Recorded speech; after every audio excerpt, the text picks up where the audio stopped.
Satu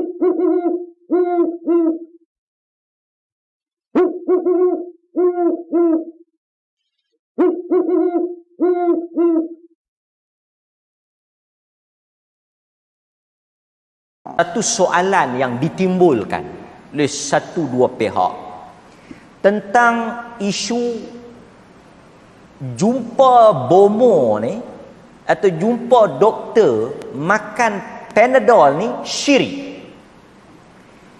Saya akan jawab. Saya akan cerita kat tuan-tuan lah. Cuma saya nak bagi cerita dia macam tu. Supaya masyarakat ini apabila dia dengar ulasan ni, dia kena jelas. Soalannya, bolehkah kita pergi jumpa bomo untuk berobat? Itu yang saya nak jawab. Pasal itu saya berhenti awal tadi. Bukan saya berhenti awal tu pasal saja nak berhenti awal. Kita tak berhenti awal. Yang ni pun kita tak tahu. Saya harap tak lajak lah. Saya kena jawab lah. Pasal benda ni masyarakat keliru. Soalan saya kepada tuan-tuan semua, boleh tak kita pergi jumpa bomo? Dan kalau tengok dalam ceramah-ceramah kita dah banyak dah kita jawab. Banyak dah kita jelas. Cuma ditimbulkan syubhat. Jadi kita kena respon lah. Okey. Tuan-tuan, mari kita bincang sama-sama. Jumpa bomo, dukun, pawang, sensei, doktor, apa dia lagi? Ustaz ke? Jumpa siapa pun, dia tidak menjadi isu. Tuan-tuan kena dengar ni, nak bergelak ni, saya tak keliru. Tuan-tuan pergi jumpa Tok Bomo ke, pergi jumpa dukun ke, pergi jumpa pawang ke, pergi jumpa apa ke, doktor ke, pakar ke, apa ke, ustaz ke, siapa ke, tak ada masalah. Masalah yang kita sebut tu bagi jelas duduknya di mana. Dia bukan soal perawat tu, dia bukan soal orang yang rawat tu, dia soal konten kepada rawatan tu. Dia soal apa yang dia gunakan, apa yang dia amalkan, apa yang dia buat masa dia merawat. Sebab ada orang kata, kalau tak boleh pergi jumpa Tok Bomo, tak bolehlah juga pergi jumpa doktor. Kalau tak boleh jampi-jampi, tak bolehlah juga makan Panadol. Hei, tak sama. Jangan tenggelam punca. Jangan duk buat rapla. Tak sama.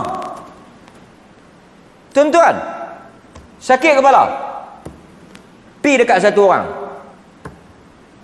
dia dah bersebut ni, sakit kepala. Kita duduk tang tu tempat tuan-tuan tu, dia kata sakit kepala. Lepas tu dia ambil gelas, dia dah sakit kepala. Sakit ke? Sakit ke? Sakit ke? Oh, dia tu kurang sikit. Ada lagi? Oh, dia tu tak ada lah. Kepala tak sentuh pun. Okey, itu satu. Satu lagi sentuh sakit kepala. Sakit kepala juga. Pergi hospital ke? Pergi mana? Tak kira lah pergi jumpa siapa ke? Dia kita balik makan ubat Panadol ni, telan 2 biji, insya-Allah lega. Tu dah balik makan lega. Saya nak tanya, yang ketuk gelas ni, rawatan menggunakan ketuk gelas ni dengan makan Panadol tadi sama ke tak sama? Sama ke tak sama? Tak sama. Tuan-tuan pun jawab yang saban besar pi jawab sama. Harulah, haru. Mana sama? Yang satu rawatan, yang ada kajian, yang ada ubat, yang ada sebab. Yang satu lagi tak tahu punca apa. Itu yang fatwa Majlis Kebangsaan, jawatan kuasa Majlis Fatwa Kebangsaan. Tak boleh, apa dia ni? Operation. Tuan-tuan tahu, bedah batin. Tuan-tuan tahu bedah batin. Bedah batin ni, lah semua tak boleh SOP tak boleh lah ni operation online. Bukan kata mengajak dia online, operation online. Dia boleh bedah perut tuan-tuan tu. Dia bawa keluar. Jahit balik. Okey, macam mana? Okey. Difatwakan sebagai perkara yang bercanggah dengan syarak. Sebab itu kita kata bukan isu jumpa siapa, isu apa yang dia baca, apa yang dia gunakan. Okey. Ni saya nak jawab ni. Okey, tuan-tuan tolong jawab. Mengaji daripada rambut tak tumbuh sampai rambut luruh balik dah. Takkan tak boleh jawab. Okey. Ada satu klinik di Baruh. Nama doktor apa nama Siam? Siam nama apa selalu? Siam nama apa Siam?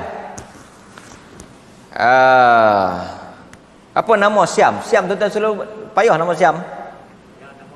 Non my lab. Okey, nama doktor ni Doktor Non My Lab. Doktor Siam. Doktor Non My Lab. Tapi dia doktor. Klinik dia klinik Nakon Sri Tamarat. Tapi dia duduk di Besri. Kita sakit perut, pilah jumpa Doktor Non ni, Non My Lab ni.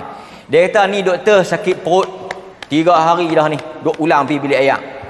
Doktor Nom My Lab ni, yang klinik Siam ni, doktor ni dia pun pegang cek. Dia tak ada silap makan apa ke? Dia tak tahulah, tak tahu makan apa. Doktor ni tengok pun macam angin kembung apa semua ni. Ni balik pergi makan cakul. Tahu cakul? Ubat sakit perut cakul lah, dia bagi cakul. Ubat lah, dia bagi ubat.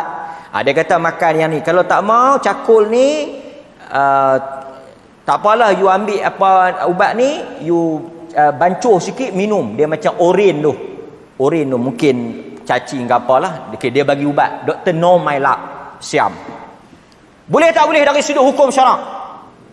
Dari sudut hukum syarak, boleh tak boleh jumpa Doktor Siam? Boleh tak boleh? Boleh. Sebab Doktor Siam ke, Doktor Singh ke, Doktor Hindu ke, Doktor apa tuan-tuan duk pergi klinik pauh tu, doktor tu agama apa tak penting, konten dia, treatment dia ubat, treatment dia operation, treatment dia based on sign. Jadi doktor Melayu kan pasal tu tuan-tuan kata, hang kalau ni hampir klinik Cina tu, dia ni pakar kulit kan. Kalau Hindu dia ni hampir doktor Taram ni, dia ni pakar tulang, dia hebat. No argument, tak ada masalah pasal doktor. Bukan kita ikut akidah dia, Siam ke Hising ke, pasal dia rawat itu rawatan yang factual, rawatan yang sains. So tak ada masalah. Clear? Pandai tuan-tuan jawab ni. Sebab tu saya tak takut. Orang Perlis memang bab ni clear. Mufti pun hebat kan. Okey, sekarang ni No My Lab juga.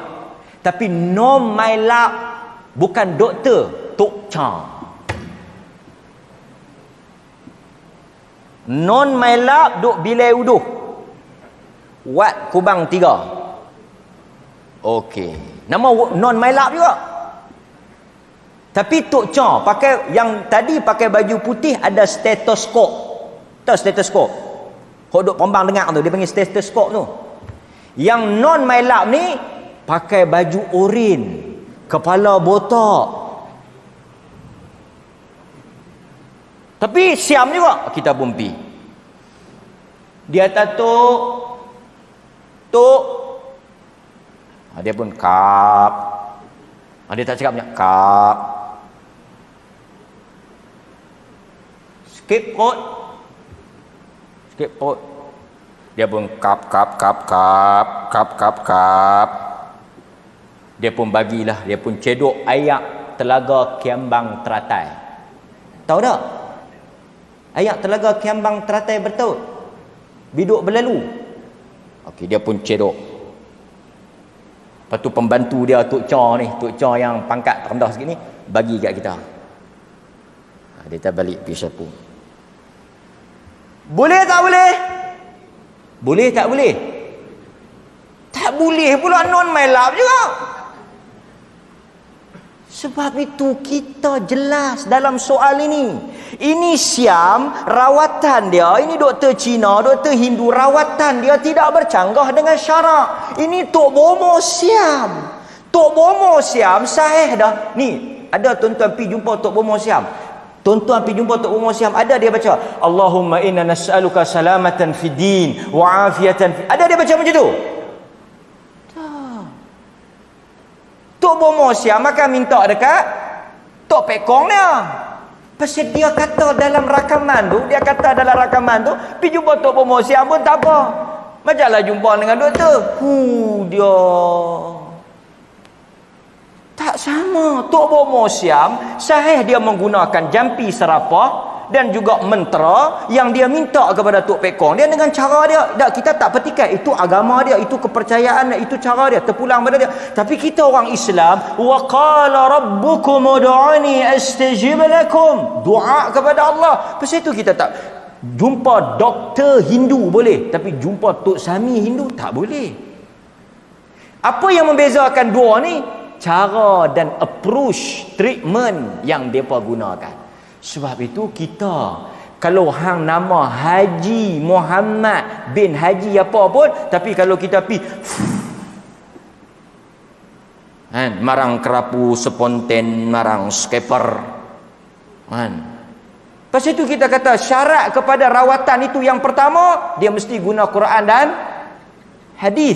Yang kedua dia mesti apa? Dia mesti menggunakan bahasa yang difahami. Kita pergi jumpa satu Tok Bomo, kita kena faham dia baca apa. Kalau tuan-tuan pergi jumpa satu Tok Bomo yang dia baca pun tuan-tuan tak tahu apa mantra dia, dari sudut hukum syarak tak boleh. Dan saya nak bagi tahu dekat tuan-tuan, pasal apa kita alert dengan Tok Bomo? Pasal apa kita hati-hati dengan Tok Bomo? Pasal ada hadis. Saya nak sebut kepada tuan-tuan ni. Dan soal rawatan ni, dia tak sama. Makan Panadol tak sama. Tuan-tuan, saya takut tuan-tuan semua terpengaruh. Makan Panadol tak sama, ambil vaksin. Ini semua Nabi suruh. Tuan-tuan, kalau tuan-tuan tak percaya, kita akan bagi hadis-hadis Nabi SAW yang suruh kita berobat ni. Supaya tuan-tuan semua boleh jelas. Ini tak sama. Sebab ada orang kata pergi hospital syirik. Tak. Nabi kata ibadallah, wahai hamba-hamba Allah, dalam hadis yang diriwayatkan oleh Imam Ahmad, Abu Daud, At-Tirmizi dan Ibnu Majah. Nabi kata ibadallah, wahai hamba-hamba Allah, tadawu fa innallaha lam yada' da'an illa wada'a lahu dawa' illa da'an wahid haram. Allah tidak akan menurunkan suatu penyakit melainkan Allah akan menurunkan ubat. Dan apabila maka hendaklah kamu semua berobat, kecuali satu penyakit saja yang tak ada ubat. Apa dia? Tua. Tua ni tak payah pepok apa, memang tua. Tak payah duk pepok. Ada pepok collagen boleh mudah. Tak ada. Tua tak boleh. Nabi kata. Kemudian Nabi sebut apa lagi? Tengok ni. Ini semua hadis kempen suruh apa? Suruh kita berobat. Jumpa doktor, ambil ubat. Jumpa Tok Bomo, kalau dia bagi ubat akak, pasal tu kita kata sensei Cina tu, bagi saya sensei Cina tu lebih selamat daripada Tok Bomo, betul tak? Sensei Cina tu aku puncur, cucuk, ginseng, itu lebih selamat tau.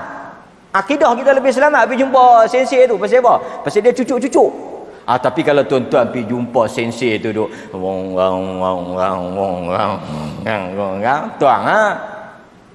kan sensei tu, tapi ni tuan-tuan suka pergi kat tabib Cina kan, ini sensei bagi ubat julak ni, ini sensei bagi akak kayu ni, ini sensei bagi apa herba-herba. Depa kan Cina punya tamadun Cina tu cukup hebat ubat. Nampak? Tu yang cucuk Sinovac tu sakan tu. Pasal herba Cina tu. Kan?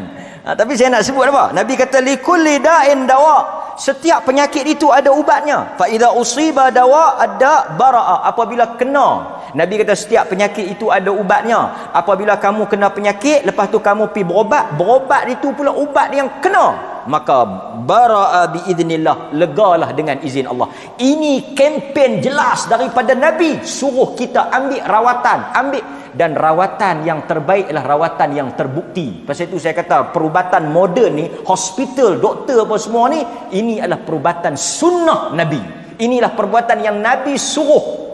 Kerana Nabi tak sebut apa jenis rawatan, dia suruh kita berubat. Yang penting perubatan itu sesuai dengan penyakit. Dan kita tahu semua ubat-ubat yang doktor buat ni, dia tak akan bagi melainkan setelah depa diagnose ubat yang mana sesuai dengan penyakit tu. Pasal tu bila tuan-tuan masuk dalam hospital, dia bukan bagi ikut dan, dia akan ambil darah, dia akan ambil ayak kencing. Untuk apa ambil darah, ambil ayak kencing tu? Dia nak tengok kuman apa, dia nak tengok bakteria apa, baru dia boleh jalan on treatment.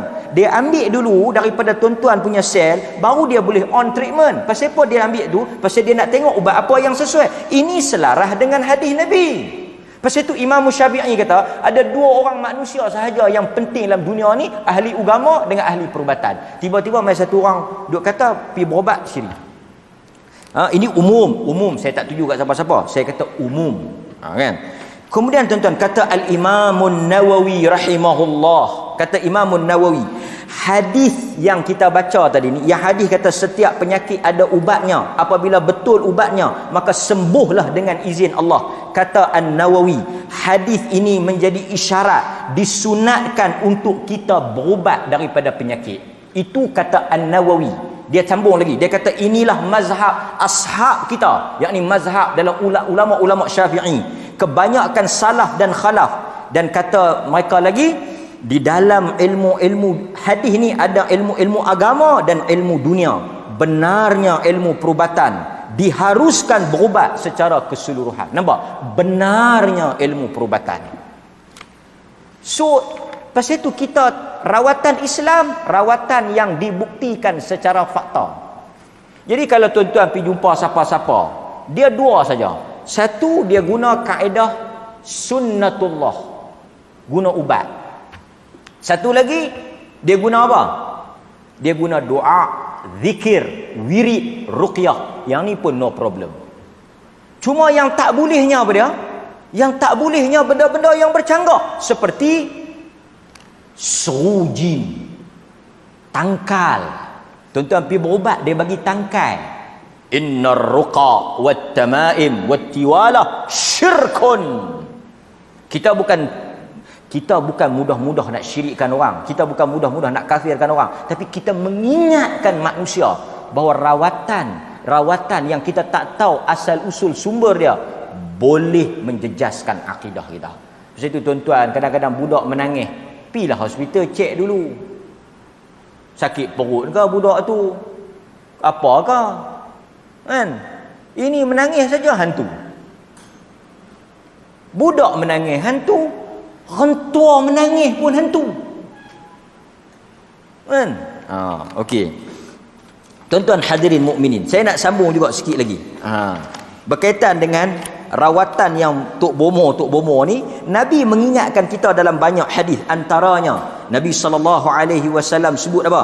Man ata arrafan au kahinan fasa'alahu an syai' lam tuqbal lahu salatun 40 lailah. Sesiapa yang mendatangi arraf, tukang ramal, ni jenis-jenis duk tilik, jenis dia duk tilik, tengok orang, kan, tengok muka, tengok tarikh lahir, anak sulung, anak bongsu, api, batu, angin, sejuk, hangat, panas. Jenis tengok tarikh bila baik, jenis tengok tarikh nak masuk kok ni, nak masuk kok ni. Ini dia panggil arrafan, tukang telek. Jenis perembang, tengok muka boleh tahu, tengok tangan, ini tangan duit. Ini tangan tak apa-apa nak jadi. Tangan ni kita tak boleh tengok, melainkan satu je, tangan boleh nampak. Yang tu clear. Nampak? Nabi kata sesiapa yang, dalam riwayat yang lain Nabi kata man ata kahinan. Dalam riwayat Ahmad, man ata kahinan, siapa yang mendatangi bomoh. Dia bukan isu bomoh.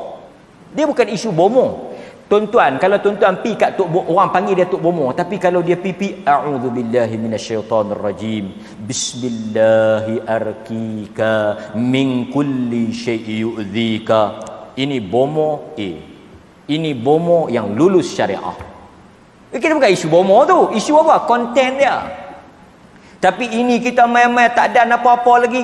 Ambil kemenyan, tu dia perasak. Ambil kerih, hirih limau nipis. Hirih lemon. Kan? Bagi tabuk naik. Lepas tu balik kat kita. Kan? Dengan kain kuning. Dengan macam-macam. Tu saya cerita yang pasal pistol tembok tu. Kan? Tuan-tuan, Nabi baca ayat kursi. Nabi baca 3 kul. Ayat kursi 3 kul. Nabi baca 2 akhir ayat surah Al-Baqarah. Nabi baca ta'awuz, nak perambat setan.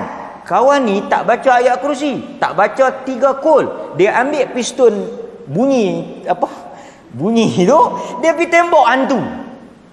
Dia tembok hantu. Tengok. Ustaz, tuan-tuan, jangan azan lagi. Jangan azan.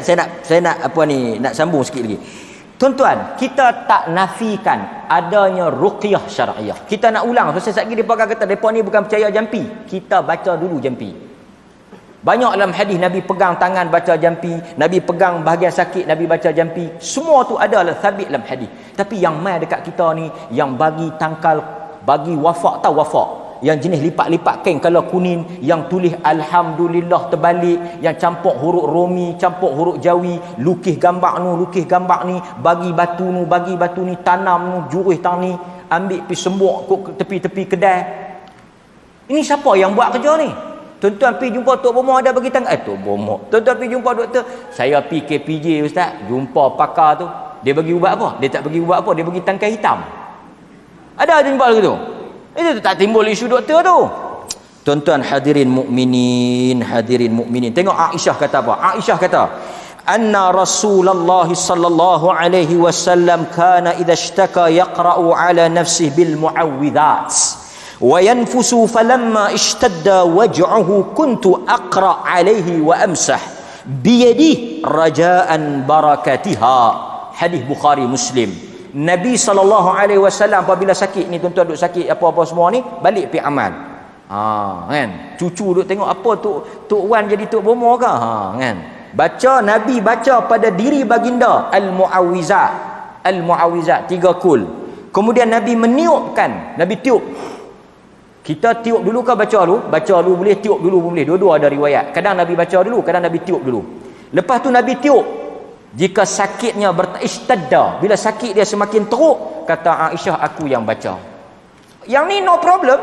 Yang ni ada dalam Bukhari Muslim. Ini boleh amal. Tapi yang depa tiup tu, tuan-tuan dengar depa baca apa? Tuan-tuan dengar tak? Tekumat kami, kata tiup. Lepas tu balik duk teringat muka Tok Bomo. Kacau. Tok Bomo pun kalau janda baca panjang. Mau kalau kata bini orang tak apa baca sangat. Main dengan siapa? Seorang. Laki pergi mana? Saya ni bercerai lama lah Tok Bomo. Berat kes ni, berat. Berat selalu Tok Bomo. Orang kata berat doa. Nampak? Kemudian tuan-tuan hadirin mukminin, saya nak sebut sikit apa yang disebut last oleh Dr. Wahbah Az-Zuhaili. Dr. Wahbah Az-Zuhaili. Ini soal jin. Soal jin Muslim. Sekali dia kata Tok Bomo ni okey, pasal dia minta tolong jin Islam. Orang pun kita tak tahu Islam ke tak. Kita pi endon lagi kalut. Assalamualaikum pak. Dia pakai songkok. Endon pakai songkok, kita pun assalamualaikum pak. Maaf, saya Kristian. Demam kita.